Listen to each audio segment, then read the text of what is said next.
Hey everyone, it's Metronic. Hey everyone, it's Metronic. I decided with Empires the Ascended new expansion coming out, I wanted to make sure to play a little bit of LOR on stream and have some fun with the new deck.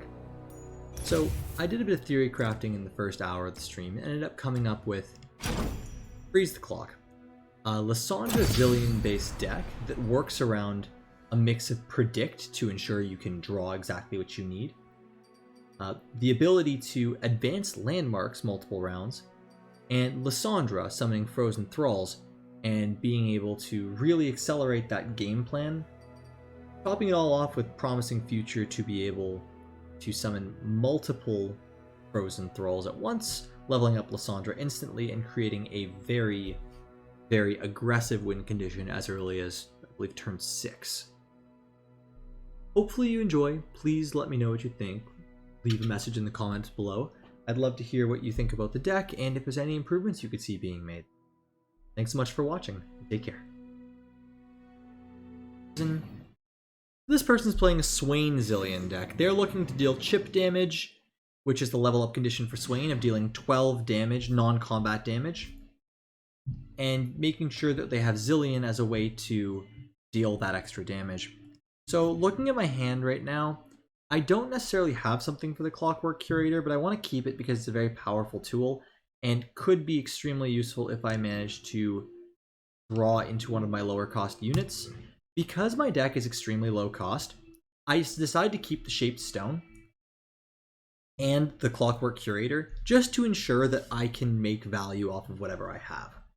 Thankfully, I'm starting with the attack token, which means that if I had a 1-cost attacker, which the only 1-cost card I have is Ancient Preparations, I would be able to play that attacker and start first, but this buys me some time against the opponent.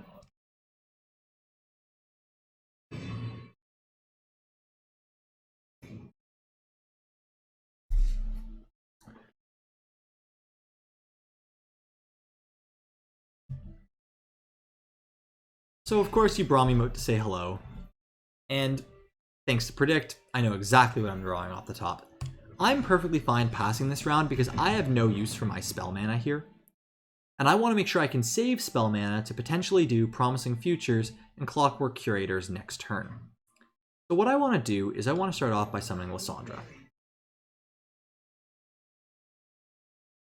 He may have a way to kill my Lissandra, but since I've summoned a landmark, I can potentially give her an additional health, which could make the difference.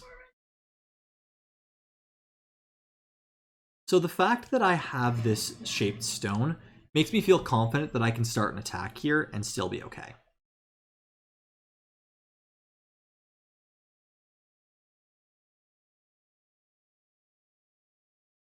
Yep, so that was fully expected. And this way I'm able to kill his unit and leave Lissandra alive with 1 health, which for now should be enough.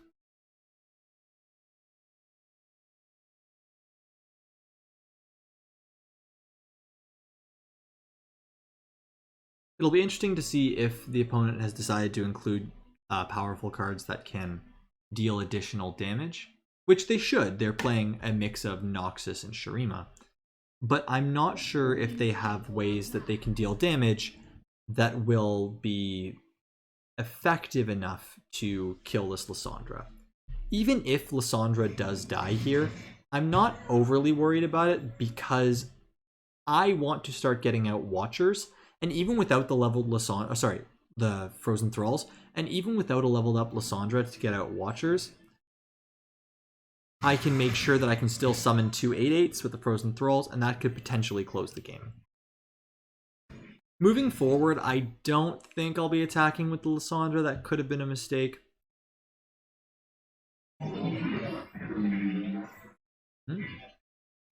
Fun. So here he plays a Zilean. He starts to try to put time bombs in his deck, and then try to look for the time bombs. And what I'm going to do here is Noxus has a way of destroying landmarks, as does Shurima. I'm not sure if he runs them, So to be safe, I'm just going to Clockwork Curator here and drop the cooldown, or the count down to 5 for this Frozen Thrall.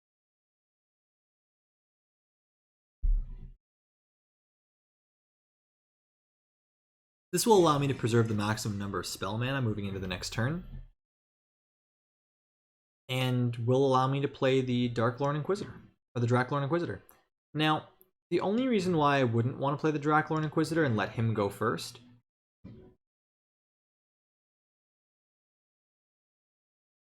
is because I would want to make sure that he doesn't have enough mana to kill it. When I say that he doesn't have enough mana to kill it, I really hope that he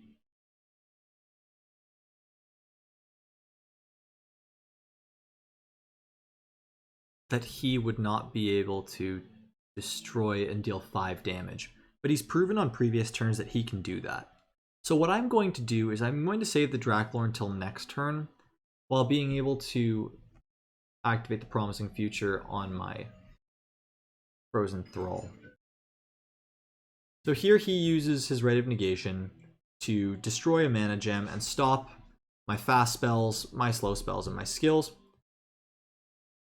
I think this Promising Future is powerful enough to scare him that I'm going to use a Rite of Negation of my own. And since next turn would put me to 6 mana, I'm fine destroying a mana gem for it.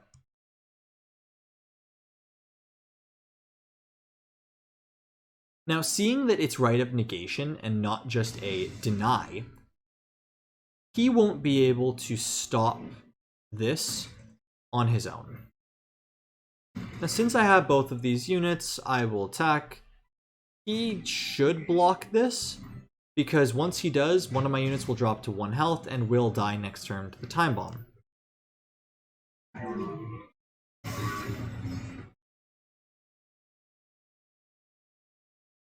So he was able to deal 6 damage that's non-combat so far, thanks to Swain. And I'm in an interesting position because I can play the Draklorn Inquisitor and get 2 8/8s next turn. And the fact that he's used the Bakai Sand Spinner means that I'm no longer worried about him finding a way to kill my Draklorn Inquisitor with just 2 mana. So now that I play this Draklorn Inquisitor, he knows what's going to happen. If he doesn't have a way to kill my landmark, then next turn I'm going to get 2 8/8s, and those 8/8s are going to have Overwhelm, so they'll be able to deal damage beyond his units. So now this also means that whenever I can draw a Lissandra, she will be activated immediately and leveled up. So the 2 options of what I can do here are I can either attack immediately or I can play a unit. The idea here of an open attack or attacking immediately means that the opponent has to have a way to respond to my attack, or they lose the game. So you can see here, this puts them exactly at 0 if they decide to block Zilean here. If they block Zilean with the 4/5, they're still in danger of losing the game, but it would be next turn. And there you go. They surrendered. If I would have left the Lissandra on the board, which would have been the correct play over attacking with her on turn 3, then I would have had a leveled up Lissandra there, and the game would have been absolutely secured. Anyone has gone to take a look at the cards that were released with the expansion, or gone to look at Legends of Runeterra in general, but if there was any other deck that you were wanting me to play, if you do play Legends of Runeterra yourself, please let me know. I'd be more than willing to try it. Hopefully I'd have the cards to be able to play it myself. Knowing that I'm versing another Azir Irelia, it's definitely too slow to keep a Promising Future. Keeping Lissandra is good because she has Tough so she can block some units, and Aspiring Chronomancer is a turn 2 play. The only reason why I'm debating getting rid of Aspiring Chronomancer here is because I have so many 2-cost units and spells. It's about a third of my deck. So the chances of me finding another one with getting rid of 2 cards is decently high. So unfortunately I hit Time in a Bottle, which in this matchup is not going to be very powerful.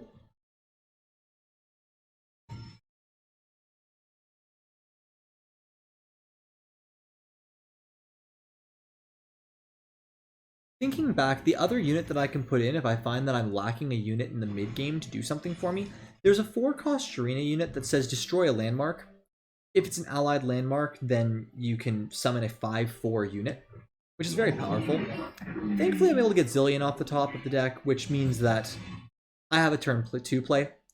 And I also managed to find 2 time bombs in my predict.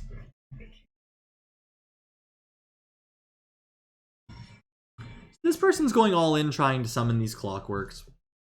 I really like their play here, but I really feel like, especially for a deck that's based around summoning a bunch of units, I don't know if this is the best card. Mind you, who am I to judge? It's possible I may lose this game. We'll see. So this person's playing, was able to hit Azir on 3, which is a little bit scary, but nothing that I'm going to worry about right now. Because I have Lissandra, I can block the Sand Soldier that's going to be made.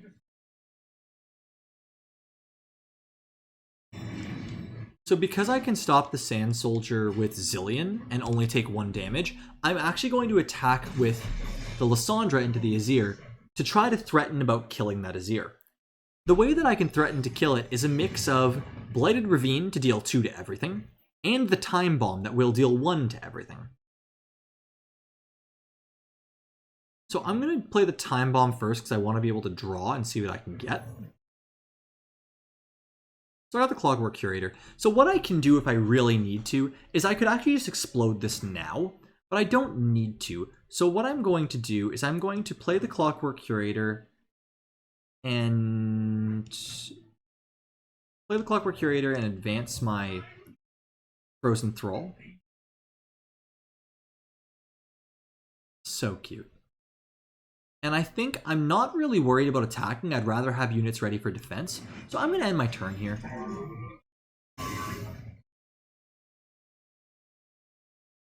Unfortunate that I just drew a Kahiri the Return without seeing him in any predicts. But if I'm able to see the second one, it will still be okay. Mind you, this isn't a game that I'm very worried about at the moment. I would love to play the Draklorn Inquisitor to get an 8/8 next turn, but I believe the stronger play will be a Blighted Ravine. The reason why I say it'll be a stronger play is because I can do Blighted Ravine, and if he doesn't attack immediately, which he should, I could play Time in a Bottle. The Draklorn doesn't do a lot because Blighted Ravine would deal 2 to everything. So I think the play here is just to... So I'd love to double this. I think I actually play the Draklorn, think about it realistically. It stops him from letting Azir attack. It ensures that I'll get an 8/8 next turn when I have the attack token. And in the immediate, I can use Ice Shard next turn to be able to kill any units that he'll have out. So what I'm going to end up doing here is... Ionia doesn't have a way to deal direct damage to units.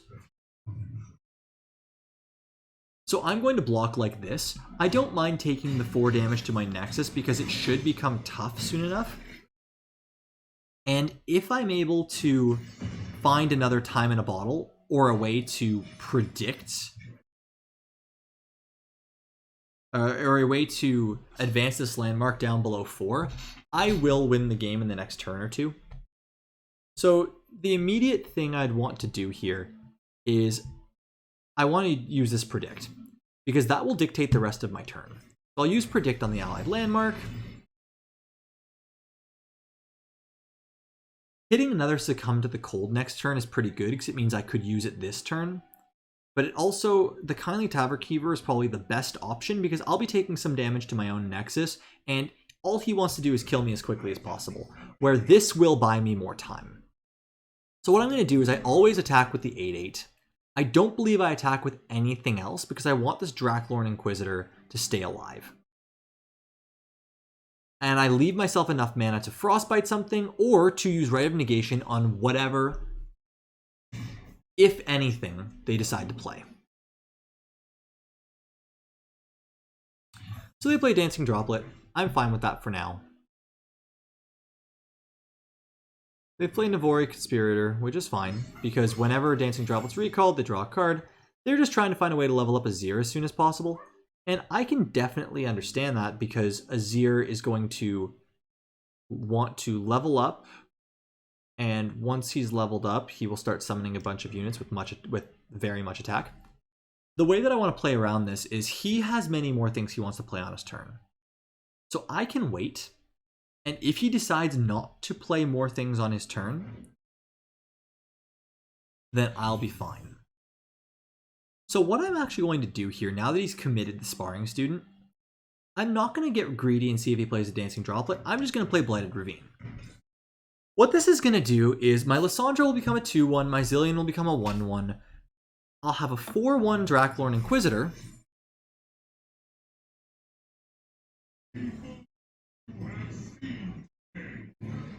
But at the start of turn, I will kill the Navori, I will kill the Sparring Student, I will kill the Dancing Droplet, and leave him with a 2-1 Azir. Unfortunately, Ice Shard will kill many of my units, but realistically speaking, if I can kill his Azir and deny the attack from this 5-1, the 4-1, and the 4-1 that he'll be able to summon, I believe I'll just win the game the following turn with just having the Frost Guard to be able to use. So the first thing I want to do is I want to heal my Draklorn to make sure that it will survive the Ice Shard, because that will mean I'll have 2 of the Frozen Thralls on the next turn, which will level up Lissandra and can let me win the game. This also leaves me with enough mana to have a Rite of Negation ready. So he's committed to flawless lead and follow to try to get Azir off the field, and I want to make sure Azir dies. So I'm going to go in with the Ice Shard here and hope that he doesn't have a way to respond or another way to recall the Azir. Or he doesn't have Deny, which he probably does. Okay, so he has Nopify, which is a way to stop a fast or slow spell that costs 3 or less. Unfortunately, because I lost the Ice Shard there, I'll still get the Frozen Watcher on the next turn, or sorry, the Frozen Thrall on the next turn. But this Blade Dance is going to hurt very, very much. So there's 3 4-1s on the board. I'm kind of scared of them, so I block with this. At this point, my win condition is absolutely Lissandra, so I sacrifice the Zilean to preserve my health.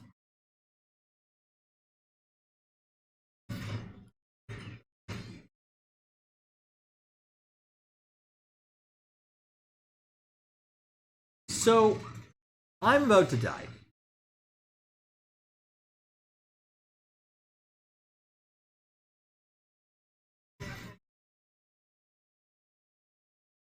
So I have to block with everything here, or else I just lose the game. I believe I lose anyway. Yep, I believe I just lose anyway. So I give him the well played and wrap up the game. Unfortunately, he had the Nopify as a perfect way to answer my my Ice Shards there, which was to be expected, honestly. But the fact that he was able to have the flawless duet from the lead and follow that was still able to go meant that I couldn't do too much about it. I believe Riot just forced an update, which is okay. Take it. But yeah, very, very close game. I believe that I have time for one more, and I'm looking forward to playing it. So, let's see what we can do. I think that was a pretty good power assessment of the deck, and we were 1 card off from being able to win. So I think that the deck definitely has merit and can be played in the manner that I have done. Going into this matchup, Blighted Ravine does really nothing for me, same with Ice Shard. So I definitely look for a more aggressive hand to be able to get my Lissandra win condition online. As we saw in a previous game, Trundle Lissandra only really wants to get their 8 costs online. As I've been playing this game more and looking at this deck, or sorry, as I've been playing this deck more, I've been noticing that Kahiri is not necessarily the card that I was hoping to run, because even though he's very powerful with Predict synergy, the win condition is Lissandra. So I don't need the Kahiri as a late game insurance when I have so many ways to summon Frozen Thralls and consistently get them on the board, and have an ability with Zilean to play more cards later. So that'll open up a couple more slots in my deck that I could potentially use for even more defensive cards. And thankfully we're in Freljord, which has lots of ways to be defensive, including but not limited to Frostbite, Avalanche, and slightly more proactive compared to reactive cards.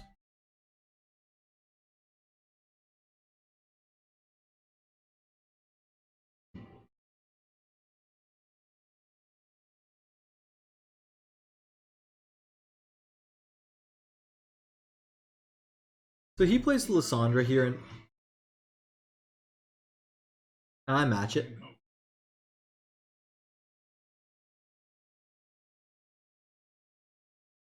And it's just a respectable countdown here. Unfortunately, I don't have a way to lower the cooldown on this yet, but I still think that Promising Futures could be a correct play. The other option is I could save it for next turn and play the Aspiring Chronomancer, leaving myself with 3 mana and the maximum amount of mana that I can put for spell mana. I'm not sure what I would find on the Predict that would make it more valuable though, so I believe that Promising Future is the correct play. I don't believe Freljord and Shadow Isles have a way to stop this. I'm sure he has a card that he can use to kill one of my units, but I don't believe they have a way that can stop that play in particular. And if he passes the turn back to me, which he should, and he should definitely be playing a card, then I will end the turn and they'll burn 4 mana because they're already at full spell mana.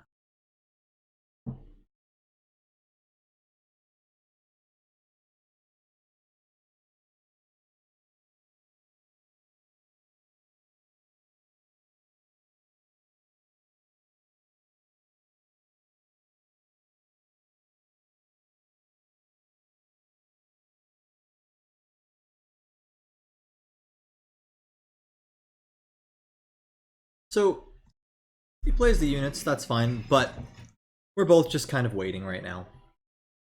Drawing the Rite of Negation here is very powerful, because that will ensure that I can stop anything that he plays.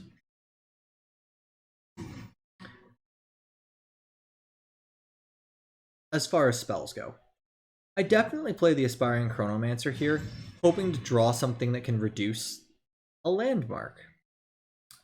So the Clockwork Curator will be good to use, but unfortunately it's going to be a little bit slow with the Draklorn. I was really hoping for the spell that lets you lower a landmark by 2 as well as Predict, but the Clockwork Curator is still kind of cute, and I think it'll be powerful. I don't know if it'll be powerful enough at the current board state, but I think Kahiri will be useless by comparison. So Trundle has an ability called Regeneration, or sorry, what are those called? A keyword called Regeneration that makes it so when he takes damage, at the end of the turn he ends up healing back to full health. I am not very afraid of taking this 4 damage as I do have healing, but I don't think there's a better use to use the Aspiring Chronomancer. And I just use my mana. I waste 1 extra mana, but I'm not overly worried. So unfortunately, I drew both the Kahiris, which I forgot to remove, but I will definitely be removing after this. And it makes me feel like I have no good plays here, considering the Frozen Thralls at 5. Even if I play the Clockwork, I will still be 1 mana off from playing Draklorn as well. So I really don't have a good idea of a play here. If I had another predict card, I would play that. And if I would have gotten another predict card off of the prediction, I would have taken that. But I think for now, I put out the Draklorn Inquisitor. Start getting these other Frozen Thralls down, because I could always reduce the cooldown of this Frozen Thrall when I'm able. Not to forget, this Frozen Thrall at the countdown of 5 does have a promising future, so it will summon 2 8/8 Overwhelms, and I want to make sure that my board is not full, where the limit is 6 units. I want to make sure the board is not full, or else I will lose one of the 8/8s.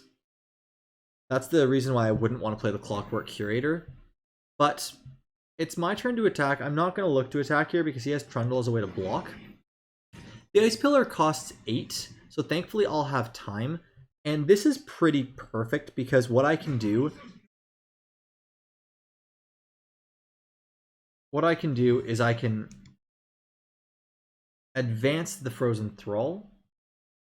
I don't mind taking the 4 damage from Trundle here, I really don't. Realistically, what I should have done if I was thinking it through a little bit longer, I should have gotten Zilean killed. And I say that because that way I could have played the Clockwork Curator, but I think this is still the smarter play.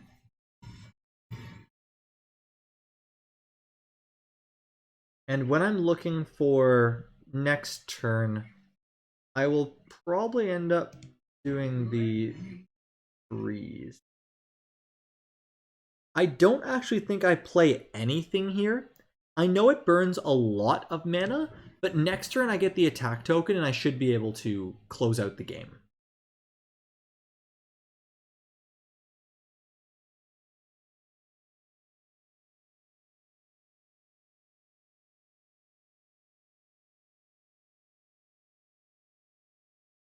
If he plays Ruination because he's afraid and he has a chance of losing the game, then that's fine. I'm not actually worried about that Avalanche because I will still have enough health on Lissandra and the Draklorn that the next turn they'll both be able to use their abilities. What this does mean is that I could have played Clockwork Curator to be able to reduce this Frozen Thrall below the 4 countdown that's needed, and I would have been actually able to have 3 8/8s on the next turn. I believe the play here is just to wait.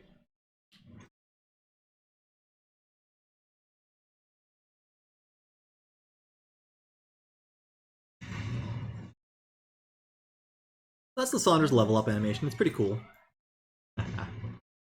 The Nexus is now tough, which means I take 1 reduced damage from any damage spells or attacks.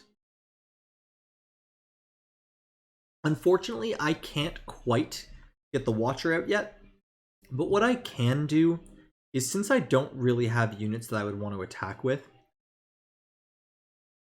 I can do this attack to start, and I can also put out the 4/3 Draklorn.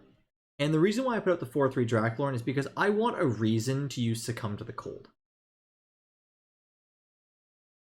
Freljord does not have many offensive buffs, they have a bunch of defensive buffs.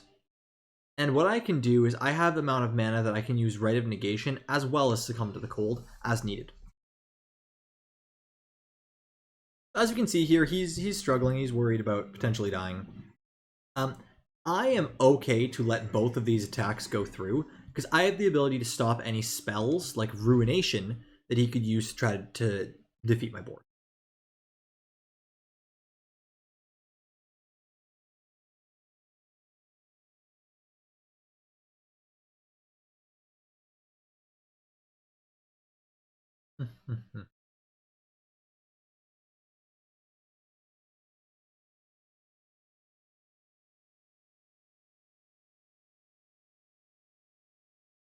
He was unsure what he's going to do. I absolutely let this attack go through. I don't think I need to use Succumb to the Cold at the moment. It leaves him on 4 mana, or sorry, 4 health, where I have a leveled up Lissandra, 16 health, well over 20 damage worth of stats on the board.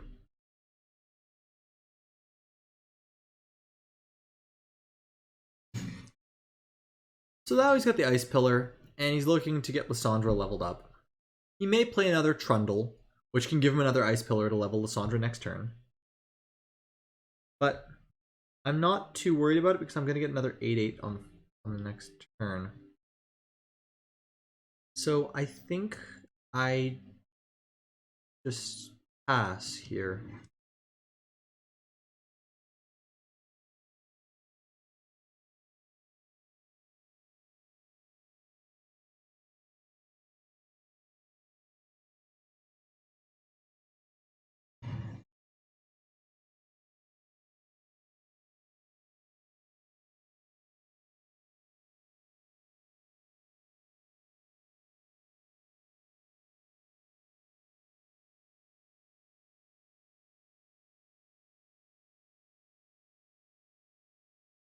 I don't actually think this changed anything, especially now that his next tough using Ice Shard is not going to do anything to it. If I wanted to push any damage through, all it would do is damage my own units.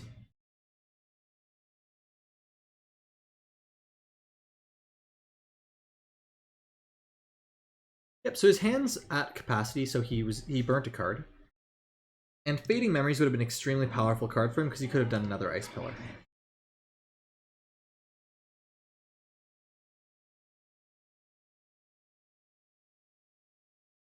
So I'm very happy that I had a Frostbite there, because if this Watcher can't attack, it can't obliterate my deck. Which should buy me enough time to close out the game next turn.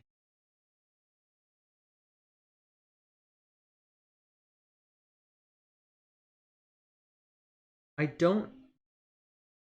Oh no. Well, today I learned that even at 0 attack, even Frostbitten, it still obliterates my deck. But you know what I can do? Which is kind of hilarious? I can summon Kahiri.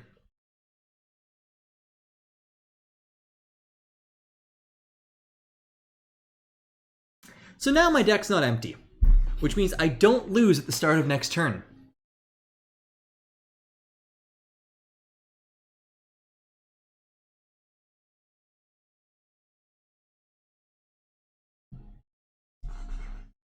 Well, I guess there was a good reason to have Kahiri in the deck after all.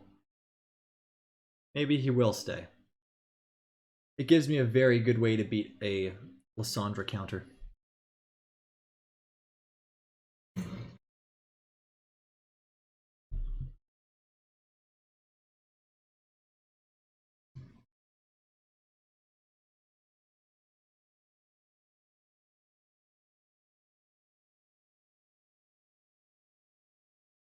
So I believe what I do here is, at the start of the turn, I just attack with literally everything, because he does not have blockers for all of it. And if he blocks everything except for Lissandra, what I can do is I can use Shaped Stone to give my Lissandra extra attack.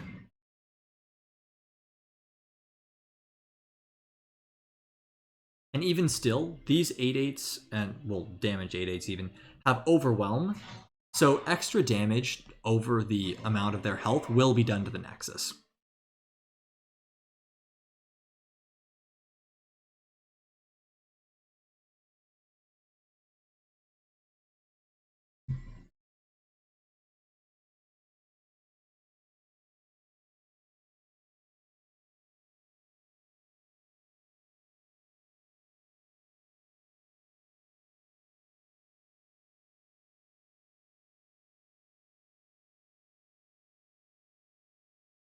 So I was able to get exactly 0 health to the opponent's Nexus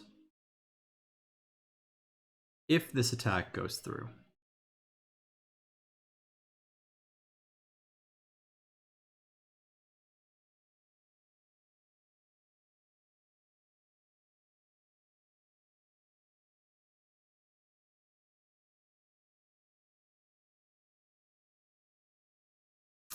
Unfortunately, there's another Lissandra, which means I'm just going to Ray of Negation and completely stop it.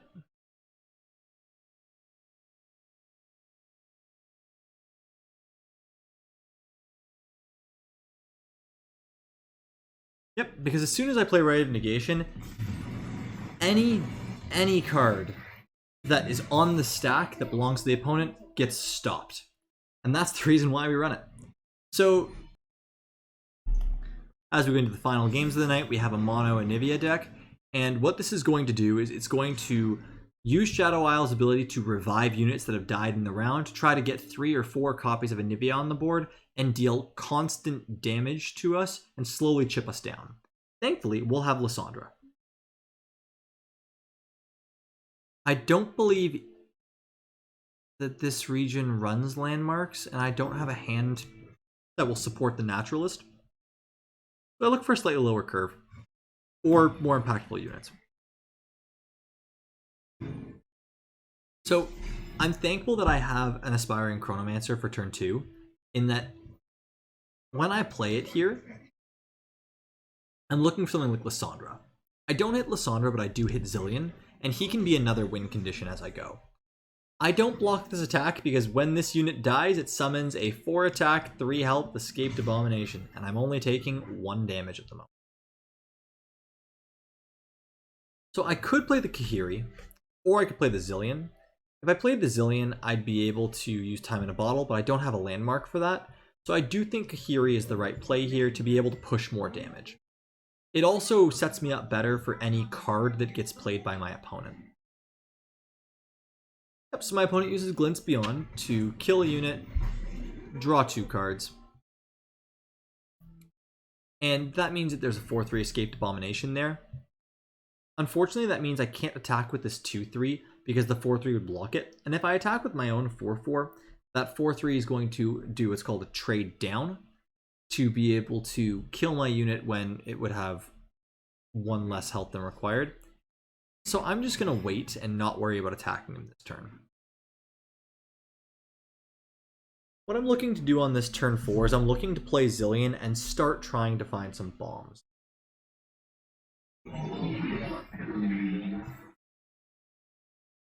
Hope for a bomb in the top 3 cards. I didn't hit it, but most importantly, I have multiple ways to lower the landmark cooldown. I have a Draklorn Inquisitor, and I hit Lissandra.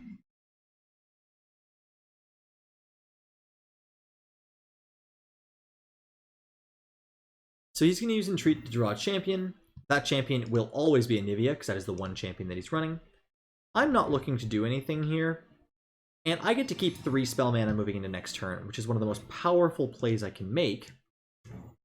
Since I have a mix of Lissandra, the Clockwork Curator, and a way to summon, and a way to utilize the Frozen Thrall later with the Draklorn Inquisitor. That's a Blighted Ravine. That will deal damage to all of my units next turn. I'm not very worried about it, but I do think that the Clockwork Curator, even though it will die next turn, is the correct play, because I can attack with it now. So now that I have more units to attack and deal some damage, and the fact that 2/2 would die anyway, I definitely go in for an attack here. He still does the trade down, which is a correct play, because he doesn't want to take as much damage, because he's also a control-heavy late-game deck. The only issue that I could have here is if he has Black Spear, which they don't. Black Spear is a Shadow Isles card that deals 4 damage to a unit only if one of your units has died this game. So he plays Anivia, that's going to be pretty much his turn. And this is going to be very powerful because this gives me a chance to play the Draklorn Inquisitor, and I can use Time in a Bottle.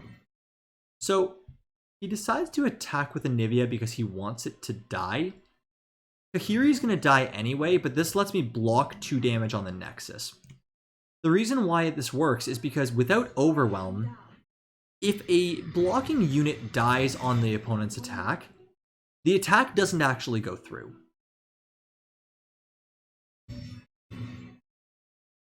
So at this point, Zilean's probably going to be dying soon, and I want to make sure I can get Lissandra as powerful as possible, so I may look for a Time in a Bottle.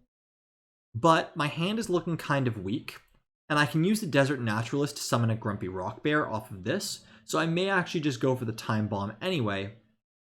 Actually, no, thinking about it out loud, Shaped Stone is the correct play, because I can give my Overwhelm unit additional attack to be able to push through any blocker that he has and win the game.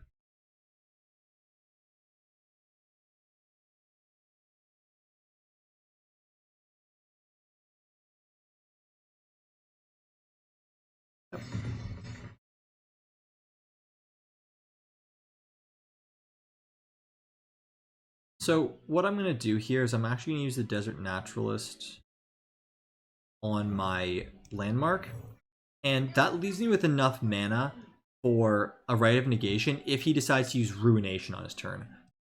Ruination is a very powerful and very commonly run 9 mana Shadow Isles spell that will destroy all the units on the board.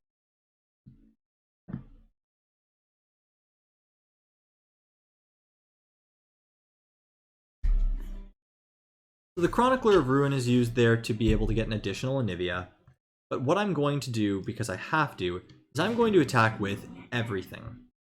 The reason why I attack with everything is because if he blocks my Lissandra or my Zilean, he loses the game because of the damage that's going through on the other 4 units.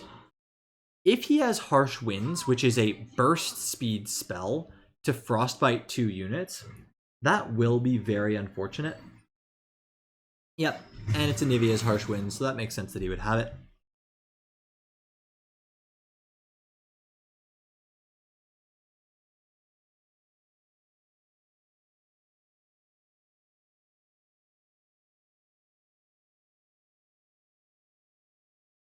So what I can do is I can use Shaped Stone to make my Zilean stronger and kill this Anivia. And that's what I will do, because then I can use Ice Shard and kill both of the Anivia clones that he's created. And he's just going to be kind of sad, because he's on 0 mana. So he won't be able to stop it. And his plan of having multiple Anivia eggs that will come back next turn gets shattered.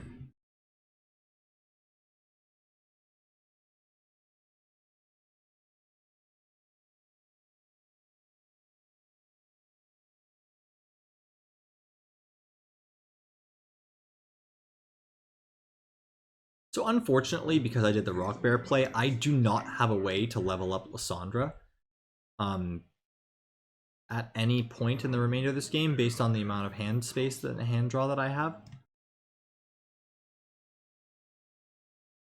Yep, that's fine. I don't mind either of those attacks going through. I don't want him to draw the cards, especially not this turn.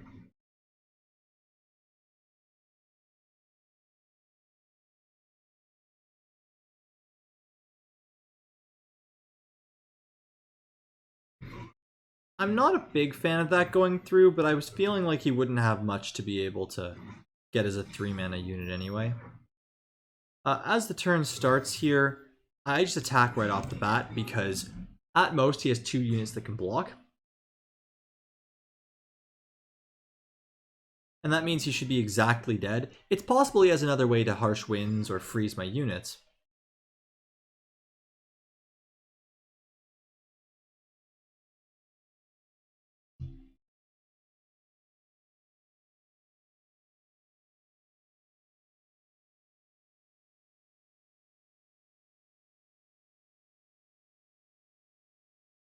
And I'm not a fan of that Glimpse Beyond, so what I want to do is use the other Ice Shard here, so that even though he draws 1 card, he doesn't draw 3.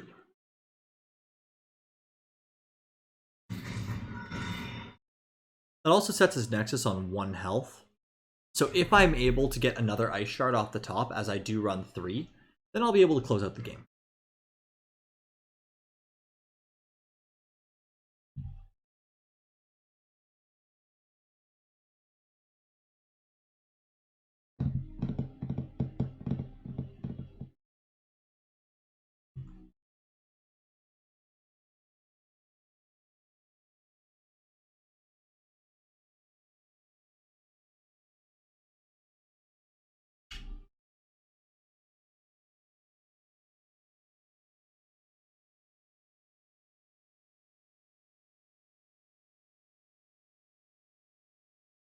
If the opponent ends up with a way to win the game in the next turn, I would be extremely surprised.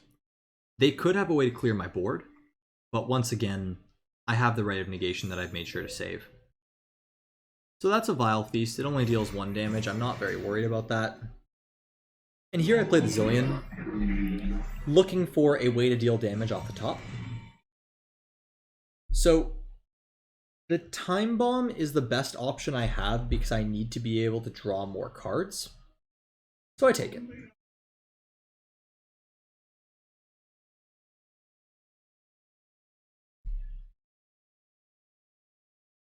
Yep.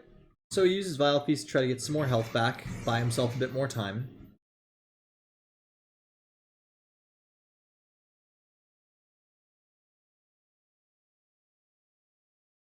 So I don't worry about the 1 damage from the other spider, but I can use Lissandra's Tough, and if this Lissandra dies, I can create another one, or I can play another one rather.